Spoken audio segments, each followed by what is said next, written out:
Hey, hello and welcome to the Pasha class, Pasha Bechukotai 5784. We're going to be saying this week, Chazak, Chazak, Chazek. We're going to finish Sefer, Chumash, Vayikra, and begin the process of preparing for Matan Torah of Shavuot coming in just under 2 weeks. Very exciting time to be alive, Baruch H-Shem.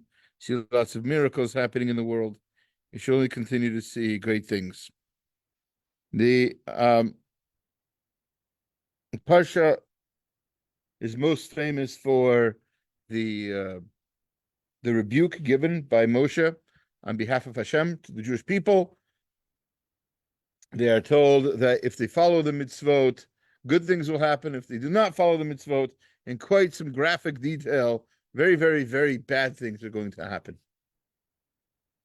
And in the process, after all of the tochacha, as it's called, the rebuke, the parsha, the Torah continues in Hashem's amazing way. He gives the people something to stand up on. You're not worthless.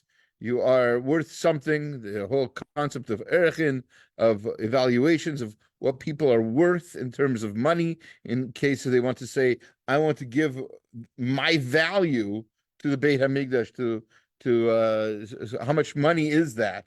So everybody has a worth. Nobody is a nothing, and depending on their ability to work, their gender, their age, etc., those sorts of things all have part of the evaluation. And with that, Sefer Vayikra concludes, and we take with it the inspiration that it gives. So let's get straight into the parsha. Lots of text to cover. Let's see what the great commentaries say as we do a deep dive into the parsha. All right. We're just gonna not donate today. Checks in the mail. Yeah, I gave it the office, etc. All right. So the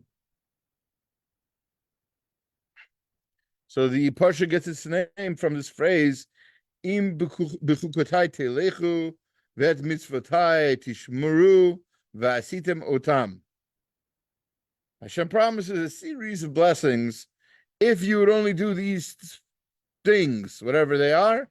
One is bechukotai telechu, walk in my laws. Et mitzvotai tishmoru, keep my commands. There seems to be a difference between commands and laws. V'asitem otam, and keeping them isn't enough, and walking with them isn't enough. Also, you have to do this third action, v'asitem otam, and do them, perform them. So, seemingly, walking in them and guarding them, assuming they're even the same thing, is not the same as doing them. So these are not poetic phrases. They are all supposed to mean something, and we'll see what the great commentaries say about this. We'll start with tonight. We'll start with Rashi.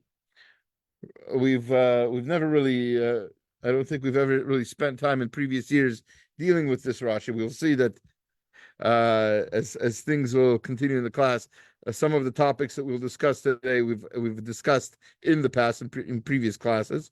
I referred to you to our other Parsha Bechukotai classes on YouTube. 3 hours worth of entertainment already. Baruch Hashem. So it says. So what does Rashi say? That mitzvotai tishmoru, and that second phrase, to distinguish it from the chukim, from the laws, it says Rashi, havu amelim batorah. You have to dig, you have to work hard, you have to be diligent, you have to struggle a little bit with Torah, or a lot with Torah, to almenat lishmor ulekayim, in order to guard it and to take it, to make it, to own it. K'moshe Ne'amar, as it says in a pasuk in Devarim, U'lemadatem otam u'shmartem la'asotam. Learn them and guard them and do them. That seems to be Rashi's proof to this idea that the whole idea of to guard mitzvot means to learn Torah diligently. And so we have a question. We can ask the question. Baruch Hashem, we have answers to this question. So definitely it's not a problem to ask it because other greats before us have asked the question. The question is, how does Rashi know that this is referring specifically to toiling in Torah, really struggling in Torah study? So that's a question we can ask. It doesn't say that. It doesn't say the word Torah anywhere. Et mitzvotai tishmoru, keep, guard the mitzvot means to learn Torah, to learn it diligently, to toil over it, to be amel, to struggle with it. It's hard to see that. How does Rashi know that? So that is a question asked amongst, besides other people. It's asked by Rav Chaim Kanievsky, Zecher Tzedek Levracha, in Tama Dekra. Sorry, I keep hearing noises out there. Im Bechukotai Telechu, Uberashi, Kishahu, Omer, V'ed Mitzvotai Tishmoru, when it says, and guard the mitzvot, as we've translated it, Hare Kiyum HaMitzvot Emor Ha, Ma Ani Mekayim Im Bechukotai Telechu. What am I guarding if I'm already walking in the if I'm already walking in these laws, and seemingly I'm already keeping them. And he says, what does it mean? It means to be the second phrase means to work in Torah, to really struggle with it. We need to explain where do you see a hint to this in the verse that you have to struggle? You have to toil, as it's often translated. Maybe it's hinted to in the word teilchu, to walk. Why? The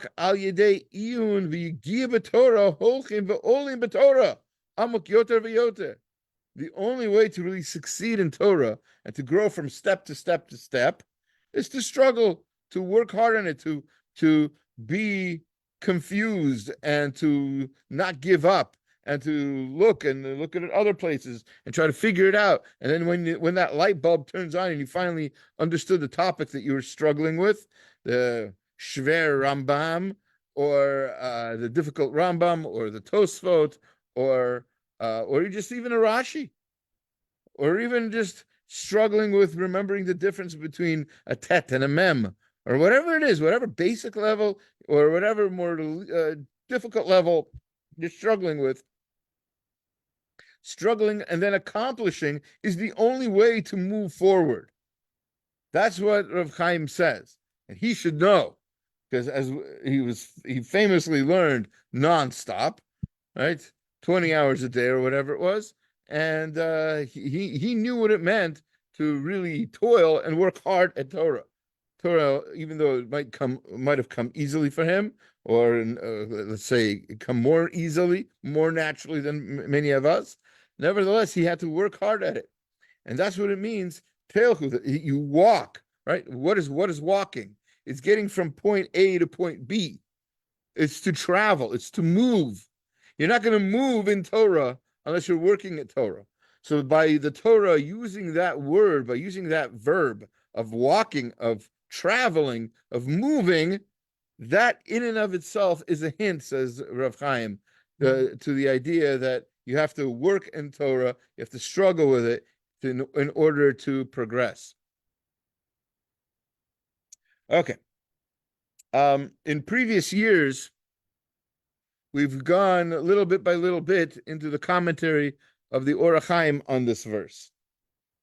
And in previous years, as I said before, we've talked about the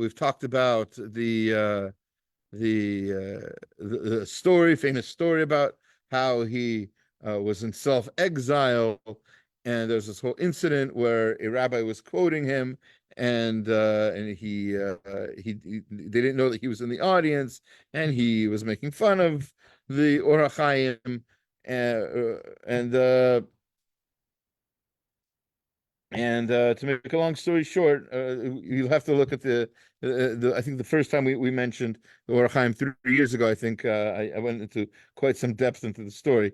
But to make a long story short, he has 42, count them, 42 comments on this verse alone, on these words, on this explanation. What needs to be explained here is why the Torah uses this kind of phraseology, these verbs, for what is really this performance of mitzvot, learning Torah. So why is it that following decrees and keeping mitzvot and performing them, what are all these different verbs? So he gave 42, count them, 42 different explanations, and we've already dealt in previous years, we've dealt with the first 4. Today I'd like, if possible, to go over the next 3, and maybe, over the course of time, God willing, we'll be able to finish all 42 eventually. That's the hope, at least. All right, so let's go on. So it says, Od yidbaer al derech omrim zal. There's another way to explain this verse based on what the rabbis tell us in the Gemara in Sanhedrin 34a. Shaharashut netuna lelomdei Torah lefaresh ba l'dorosh bekama orchim u'shvilim. The Torah gave its permission for the scholars to interpret it in many different ways. There's ample room for proper interpretation from a Torah scholar of many, many verses, many, many ideas, and based on that, v'talmid vatik yichadesh midrashat haktuvim. He says, so a person who's very smart, a good student, can come up with all kinds of explanations to any verse. Kasher yachol liktov seit, whatever it fits. Obviously, nothing. You can't throw in something from left field. B'chol asher tasig yado b'torato, and all depends on how much that person knows of Torah. V'yitzav Hashem kan b'omro im bechukotai. This Hashem gave us license to do this by saying, in my bechukotai, in my rules. What's that? Shehi Torah teilchu b'pardesa.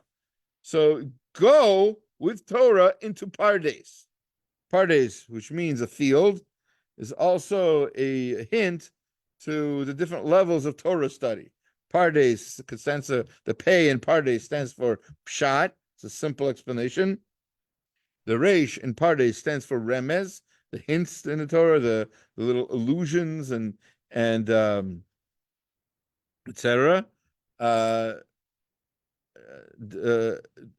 dalet in Pardes is drush, which means like the ethical teachings, the moral teachings in the Torah. Besides, learning about the laws of Shabbat, the verse can be taught. The verses talking about a mitzvah could also teach you certain lessons about how to live your life, even not outside the mitzvah, but beyond the mitzvah even. And finally, in Pardes, there's the samech that's in Pardes, which stands for sod, or secret. This deals with the Kabbalistic, more mystical aspects of the Torah that are also available to people once they master the other 3 levels. All right.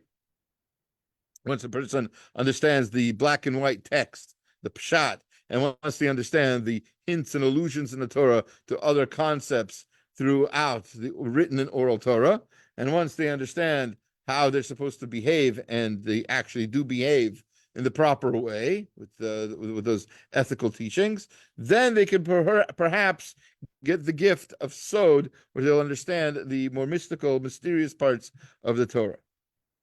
Okay, that's Pardes.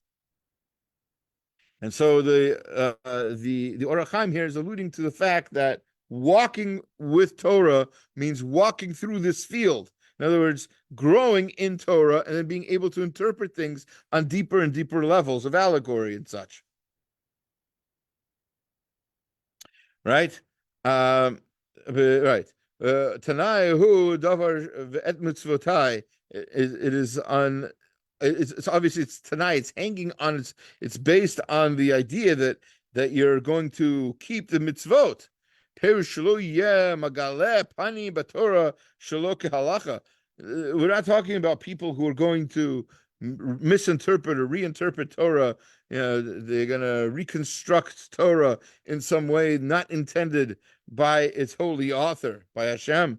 That's not what we're talking about. There's all kinds of smart things you could do that are stupid when it comes to Torah. Right? By misinterpretation is very easy. Shalol taher et hatame. We don't want students who are going to purify what's impure by saying something is kosher when it's not. V'asitim otam shalol tame et tahor. Sorry, right? Sitam otam means exactly that. To perform the mitzvot means to not reinterpret it incorrectly. That's what the rabbi said when they say in the Gemara in Sanhedrin, Hamagala panim batorah shaloka halacha ein lo chelek olam haba. One of the people who has no portion in the world to come is somebody who interprets Torah not according to what is the actual true halacha, what is the right path, the law, and misinterpreting that can also have devastating consequences. So again, how is he interpreting this verse? This whole idea of walking with Torah, we're talking about walking through pardes, so walking through different levels, but keep the mitzvot. In other words, you're going through higher levels, and you can say all kinds of things, and you see all kinds of mystical, mysterious, magical things. But don't forget that the Torah, when it comes down to it, is also a book of halacha. You have to do that correctly as well. You can't be a mystic, a Torah mystic, without keeping the Torah. And that's also one of the interpretations of this verse. All right. Od. Oh, number 6. Or you can interpret it the way it says in Pirkei Avot, the 5th mission of the 2nd chapter says, Al derech omrim al v'lo am haaretz chasid. An ignorant person cannot be righteous. Right? Perish. What does that mean? She'asur lama aretz lemitnaheg b'chasidut. It means a person who is ignorant, an ignoramus, a person who has not learned Torah, shouldn't be acting in such a high and mighty way. Shouldn't be acting like he's the rabbi of the chief rabbi of the world, right? There's plenty of examples of that, by the way. Of course, I think I've told the story before, but one of the most inspirational things I've ever seen was when early on in my time in yeshiva in Or Sameach, we were sitting in Gemara, and the Gemara class happened to be in the same room as the closet. It's called the Gemach closet. The Gemach stands for Gemilut Chasadim. So the basically people who were students there previous years, if they were, if they don't want to wear something, they don't fit in something, or don't have a use for a fan or whatever, they would put it into that closet and then sort of like pay it forward to somebody else can get it for free later on. So I was in this room, learning Gemara, and I saw the Rosh Yeshiva walk in the back. He told us to continue learning. We continued learning. This is Rabbi Rakowski, Shlita. So he came in, grabbed an armful of black hats. What's he doing with the black hats? It's the beginning of the year. Maybe he doesn't like that some of the boys don't wear black hats. I don't know. Maybe he's going to clean it. I don't know what he's going to do. And then I see, while we're learning, in front of me is the window. I look outside and I see that Rabbi Rakowski is taking these hats and throwing them all in the dumpster. Ordinarily, that would seem wasteful. When you think about the yeshiva that I was in Or Sameach, where there's a lot of fiery bali teshuva, people are very anxious and willing to go the extra level, the extra step, and they get higher and higher and higher artificially. So one of the ways that people think that they're very, very holy is that they put on a black hat. Putting on a black hat, but having inside you a soul that's not ready for that level, let's call it, for lack of a better word, although there's perfectly great holy people who don't wear black hats. But nevertheless, assuming a black hat is the holiest thing in the world, right, to be wearing it when you're not ready for it is a problem. That's what the Or HaChaim is saying here. So let's continue. He says, Asher lama oretz naheg bechasidut. Shiyase chumrot gederim kaminhag hachasidim. It's somebody is taking on stringencies and being careful about things that only very pious people are supposed to be careful about. He's skipping halacha. He's gone from level 1 to level 10 and skip levels 2 through 9 without even thinking about it. He doesn't know what he's doing. He doesn't know why he's doing it, but he's taking on these super strict levels. Ki lif'amim yaser chumra b'davar shehu adarabba avaryan. So sometimes he'll take on a stringency when actually it's not a stringency. It's downright an avera. So he's going to be sinning when he thinks he's actually acting very holy. Ki yimatze chasid v'yirtze l'gdur atzim l'kayim mitzvat ona b'amim hamukudashim. Take, for example, you've got somebody who wants to stay away from Ona, from having relations with his wife on a holiday, on holy days, on Shabbat or whatever. You want that day to be a holy day. So what are you doing? Mitzvah gedola l'shamesh mitato b'leil kippur. He might think, but it's a great mitzvah to have relations on the holiest day of the year, on Yom Kippur, when it's not allowed. A man's not even allowed to touch his wife on Yom Kippur. Kemo shemashanu sheya mas kain ukidoma. He's going to do silly things like this. Lezeh tzivu chazal she'ein la'am haaretz lamitnaheg mid chasidut. That's what the rabbis meant when they said that an ignoramus should not take on the strictures of a holy person, of a pious person. Mamar Hashem kan. And that's also what Hashem is saying right here. It's not just the rabbis who say it. Hashem said it. Im bechukotai lechu shuhu esek batorah. Follow my laws means to learn Torah. This we learned from Rashi earlier today. Az ve'et mitzvotai tishmoru. Then, after you learn my Torah, then the next level is ve'et mitzvotai tishmoru. Then you can guard my mitzvot. Once you know what you're doing, then you can go the next step and have stringencies, etc. Perish tasa lachem mishmeret kedei lekayamam kayamam gederim ushmirot. When you are, when you're able to, when you have a Torah, you can figure out all kinds of ways to protect the Torah and to do the right thing. Right?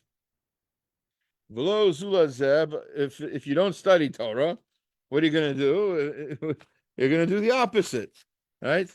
You're going to end up misunderstanding the Torah and doing the wrong things. All right, last piece from the Or HaChaim today. Number 7. We're going to look at the entire pasuk now, the entire verse. Od Yirtzeh. There's another message the verse wants to tell us. Al derech omram zal heve gola limkom Torah. Rabbi, tell us in Pirkei Avot in the 14th Mishnah of the 4th chapter of Pirkei Avot, tells us that you should exile yourself to a place of Torah. We just learned this at last week's Pirkei Avot. Shetzarich lechatet ragav mimakom lemakom lilmod Torah. Person should go from place to place and learn Torah. It's not enough you can't just stay in one spot. It means move. V'teil ma divrei hamzal, as it says in the Gemara, ki kulan hayu golim lilmod. They would the rabbis would the students of Torah in the time of the Gemara would regularly go and exile themselves in the hopes of learning more Torah. There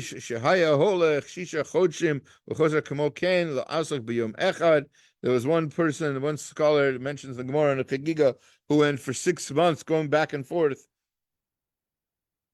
to learn Torah for just one day. He only had time to learn for one day altogether after going back and forth for 6 months. And that's what it means, that if you want to study the Torah, right? You need to move. You have to sometimes move from your place. You need to go to a place that's conducive to your Torah study level. In fact, I remember asking when I was, since I'm already telling stories from yeshiva, might as well tell you another one. This is towards the end of my yeshiva year or so. I asked my rebbeim if I was ready to go back. That's something you're supposed to do. You're not supposed to just guess on your own. And I asked the question that I was sort of dreading the answer to, because I knew I was coming back to a place that did not have a lot of Torah opportunities at the time. Baruch H-Shem, San Diego has changed a lot in the last 30 years or so. But I asked, how will I know that if I have to move or not? And the answer they gave me, very simply, was, as long as you're growing, you don't have to move. Once you're stuck, once you're standing still, like the Orach Chaim is saying here, once you're not telechu, once you're not moving up the ladder in Torah, you don't feel like you're growing, that's when maybe it's time to move already.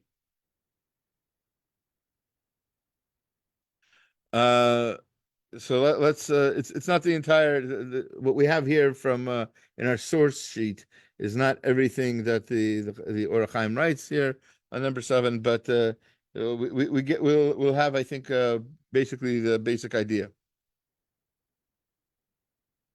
This is really all talking about how to best learn Torah. And one thing is you have to go. Sometimes you need to go away, like yeshiva, and it needs to be away from home. And you'll also be, you won't have the distractions of being at home. It's not really a great idea to learn at home. I mean, depending on your home, but most home environments are not conducive to learning. There's a lot of things going on. There's noise from children. There's plenty of chores to do, and it's not easy to sit and learn when you know there's people working around you, etc. And you'll feel like you'll want to help as well. So it's important to get out of the house and to go learn, even nowadays. That's why there's things like kolalim and batei midrashim where people can go learn, and it's not always at home. Even people, even great gedolim like we just mentioned of Chaim Kanievsky usually did not learn at home. I mean, he learned at home also. He learned everywhere. But when it was time for him to learn, he would go downstairs to the shul and learn there, right? So that's in the Letterman shul. So again, so he's saying that these are all just hints to how to best learn Torah. Ki yitar duhu v'tzorchei habayit. Otherwise, you'll have to, like I said, you'll have to have all kinds of distractions at home. You'll realize that there's chores to do, things to fix, things to clean, etc. L'chein yazov ish et aviv et imo v'yistzah mimkomo lalechet acharecha. That's why a person should leave his father and his mother, and he should go learn in a different place, somewhere away from home. We learn this also. Besides from here, we also see this in in the story of Yaakov Avinu when he was uh, when he was uh, when he was chased out of the home. He was supposed to go and get married, etc. The Gemara Megillah tells us at the end of the first parak that he went and studied Torah instead. Went to the yeshiva of Shem and Aver. Okay, so that's the Orach Chaim for now, and God willing, like I said, next year, if I'm zoche to give the class, we'll try to continue with more of that.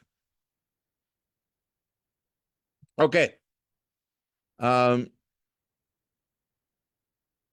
More of the bracha that were promised if we do what we're supposed to do. By the way, as I hinted to earlier, this is actually a piece we've learned in previous years, but I don't think we gave it the proper attention that it needs. And then let's see if we can give the Malbim the respect he deserves.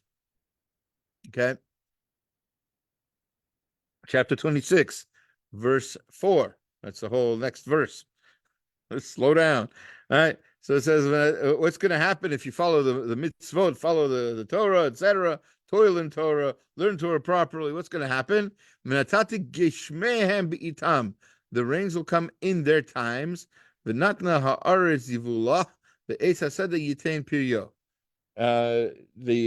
earth is going to produce everything it needs to produce, and the trees of the field are going to produce their fruit. Now, on the words, that the earth will fulfill its yield, the Malbim has an interesting point to make. There's many brachot that this parsha is going to give. Nisiot. They are miraculous. And above nature, supernatural events. Amazing brachot are going to be seen later on in the parsha. You don't need to tell me that the land is going to fulfill its yield. That's a normal, natural thing, and we see it most of the time. When doesn't the earth produce its yield? That's normal. I don't want normal bracha. I want magical bracha. I want amazing bracha. So says the Malbim, Pirushuhu Chazal, Shatata Yivula Haruylo Me'et Habriya. We're not talking about the earth, just doing its perfunctory job that it always does, producing its yield. Its yield means that the yield that it would have had it been around still in the time of the creation of the world. Meaning what? As the Malbim is going to say, the Vilna Gaon says this many times as well. It's a beautiful idea. The world is aching, is itching, is desiring, pining to be back in the same state as it was before the sin of Adam and Chava. Because the world then, the world of Gan Eden, was a completely different world. And our job in history, the projection of history, is not to just go straight away from Gan Eden, but as Rav Hirsch says, to bring the world back to Gan Eden. Rav Hirsch writes, all the way in the beginning of Bereshit, where we talk about the Adam and Chava were kicked out of the garden, and that there was an angel with a flaming sword. So most people think that flaming sword was to scare them away, to keep them away. Says Rav Hirsch. That flaming sword is neon lights. That flaming sword is a calling card. Come back. This is the way. In case you ever get lost, in case it ever gets too dark and you don't know which way you're going back to Gan Eden. That's where you're going. That's the direction of the world. So let's get back to the Malbim, a contemporary, by the way, of Rav Hirsch. I've always been curious. I still haven't found a good answer. If the two of them ever had any conversation, any kind of correspondence, or anything like that. Anyway, let's go on. Very similar styles. Some things very different, some things very similar. I'd be curious to know if they ever knew of each other. Anyway, so the yield that this verse is talking about is the yield of the world in the time of the creation of the world. That yield, that amazing yield, al mashakatuv. That's this relies on the idea of zachar asa niflotav. Remember my works. In other words, of the past tense. Rotzalomar ki kol masha sheya kodem haklala. Everything that was before the curse of Adam and Chava. Haya behakreach hakana al mashaya atid lavo. So in the future, all of that's going to come back. There's no reason to remember something from the past unless it's going to help you progress into the future. The only reason to know even about Gan Eden is because we need to know what we're striving for. Ha'or, nivra ba'or, shebe'itim. There was a different kind of light. V'or ha'levana ka'or ha'chama. The light of the moon was like the light of the sun. Ha'aretz, hotzia perutecha, bo bayom, glus ka'od, uklei milat. When something was planted in the earth, it came out already ready to eat the same day. Adam nivra lichiot le'olam, and the person was supposed to live forever. Lo haya kol zeh levatala rak haya hakana al hayakzer liyot kain. All this is taken away not just to be mean. All this is taken away so that we have something to strive for. La'atid lavo, in the future, achar she tukan ola minha shemarim v'hara v'hakilkul. So we can break the curse. We can fix things, and that's our goal in this world, right? All of this whole idea of the earth fulfilling its yield and the trees of the field giving its fruit, it doesn't mean like a regular harvest. We're talking about the supernatural harvest, the kind of harvest that we used to have when the earth was when the earth was still young. All right. He says more on this subject, but that's basically the idea that we have the opportunity, we have the ability in how we behave to change the world, to make it a world where we're reliving the kind of life that our ancestors Adam and Chava had in Gan Eden. Okay. Here's another comment that we've dealt with in the past, but again, I don't think we gave it sort of a short shrift. I think we might have mentioned it without even having the source. Now, here we have the source, quoted in Talei Orod, by the way, is the Meloh HaOmer. Nice name considering the time of the year, right? So this is much later on. This is already within the curses, within the rebuke. It says in chapter 26, verse 20. 1 second. I apologize for the disruption. Yeah. Okay. V'tam l'rik kochachem v'lo yitain artzachem et yivulah v'etz haaretz lo yitain piryo. So, contrary to what we just read, if we keep the mitzvot, that all of these good things are going to happen, and we'll have plenty of food, and the food's going to come miraculously, like it did in the time of Gan Eden. But if we don't keep the mitzvot, it'll be quite a different world indeed. Perhaps the world we see today. That you're going to work larik for nothing, kochachem. You're going to waste your energies for nothing. Below yitain artzachem, you're not going to have your land. The land is not going to. Lo titain artzachem et yivulah. Its it's the land. We could have our land, but our land is not going to produce its yield. It's haaretz lo yitain piryo, and the tree of the field is not going to fulfill its produce. But it's an interesting phraseology. He doesn't mention this, but it's worth noting, by the way, that if you recall, we can even look if you like. It says Eitz Hasada over there, that the tree of the field will fulfill its fruit, will give its fruit, and here it says Eitz Haaretz, the tree of the land. Let's see if that's true, real quick. I want to say something that's not true. Yeah, so Eitz Hasadeh, right? These two words, right? The tree of the field, right? In other words, the planted trees are going to produce their fruit. And it's Eitz Haaretz. This is the tree of the land, which again is not necessarily owned by anybody. It's not watered and taken care of. It's just growing wildly on the land. So the tree of the land will not produce its fruit. Right? So Omer. The tree will not give off its fruit. Ulam ha'etz atzmo. See, Chazal are so amazing. The rabbis of the past and of the present are so amazing.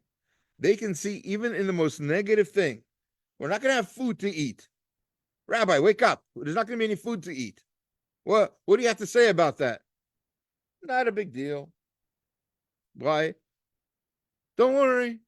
Don't worry. Hashem loves you. Even in the darkest times, even when Hashem isn't giving you the fruit of the field, the fruit of the land, even then, Hashem loves you. How do you know?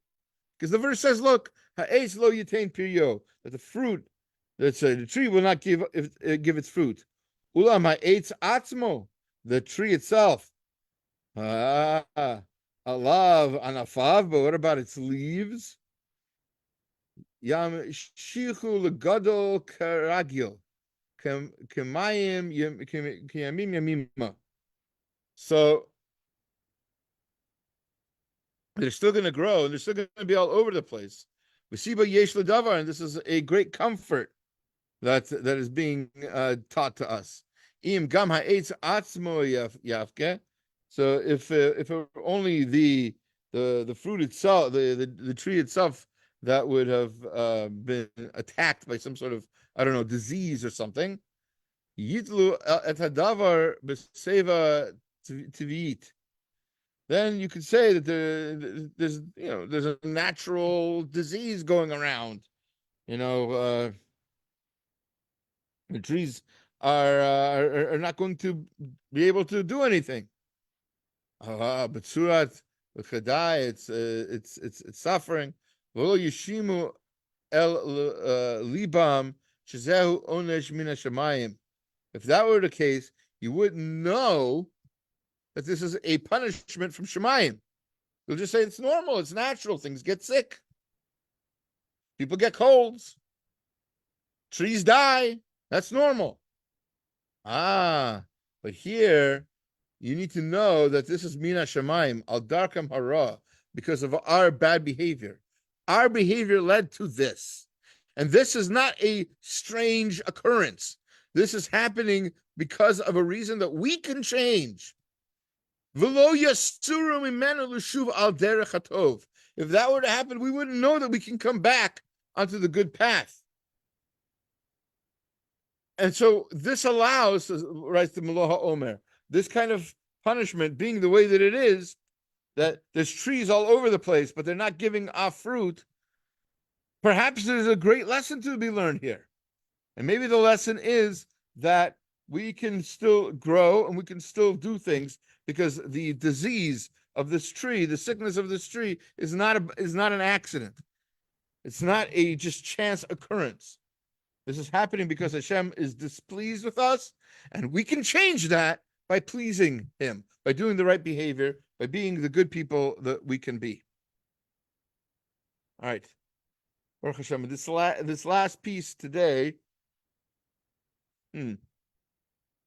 Curiouser and curiouser. Oh, it's okay. We're good. Right, it's on the same verse. Is it? No, it's not. I apologize. Okay, let me just fix this a little bit. We're going to turn. I don't have the pasuk here, ironically. 26:42. I'll try to put that into the source sheet before I upload the video on YouTube. All right.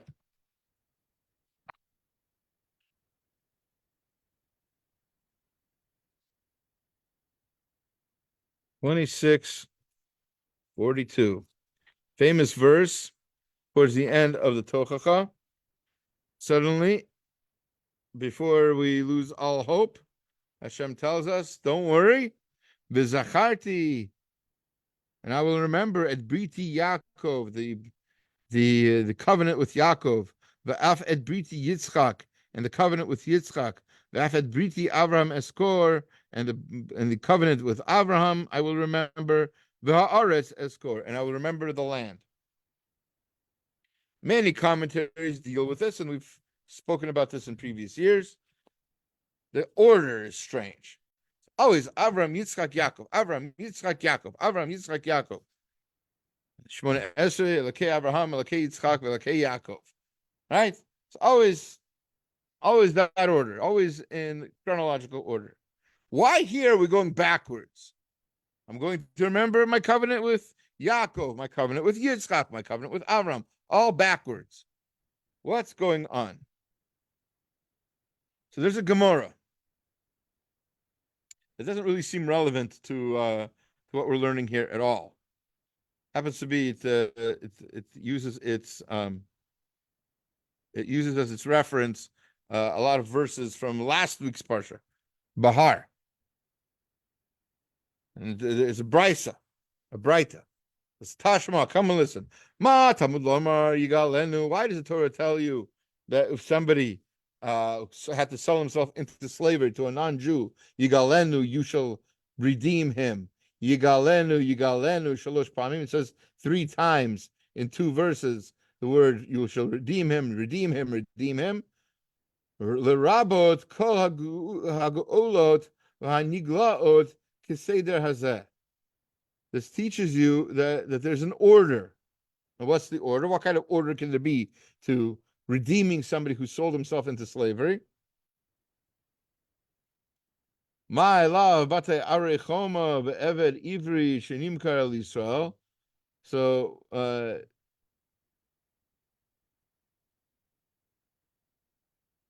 it's not trying to tell you that that it has to do with whether it's a walled city or not, whether a non-Jew can redeem this Jew.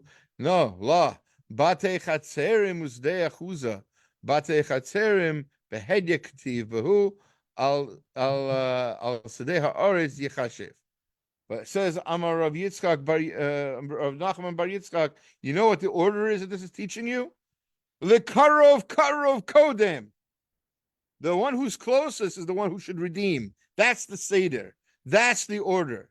The first person who you should try to rescue is the person who's closest to you, your relative, the person who's the closest of kin. Let's say you've got a brother, you have an uncle, and you have a grandfather. You have a second cousin thrice removed, or whatever it's called in America, right? If you sold yourself into slavery and somebody is going to redeem you, who should redeem you first? Your brother. He's closest to you. And if not your brother, then the next level, you go to your grandfather, and if not your grandfather, then your uncle. As you go generationally, you go to whoever is closest, and the second cousin thrice removed, who's barely a relative at all. So that person has the right, the responsibility to redeem you only if all those other people couldn't have done it. What in the world does that have to do with our verse? Great question. The answer is the Tosefet comes from the Tosefet Bracha. The Tosefet Bracha was a book on Chumash written by the author of the Aruch HaShulchan, Yechiel Michal Epstein, Zecher Tzadok Levracha. And he writes there that using this Gemara, this idea of the Karav Kodem, whoever is closest is the one who should redeem. When the Jewish people are in the deepest pits of their existence, when they're about to be annihilated and they feel low and unloved and they feel like there's no way out, who's going to redeem them? The one who's closest to them. Who's closest to them? Abraham? No, he's furthest. Yaakov is closest. Yaakov is the father of the 12 tribes. So you're going backwards chronological order because Yaakov has the right and the responsibility to redeem us. That merit, the merit of Yaakov, has that responsibility. And if that doesn't work, then you kick in also the fact that we're from Yitzchak. But he's further. So Hakarav Kodem. Yaakov comes first.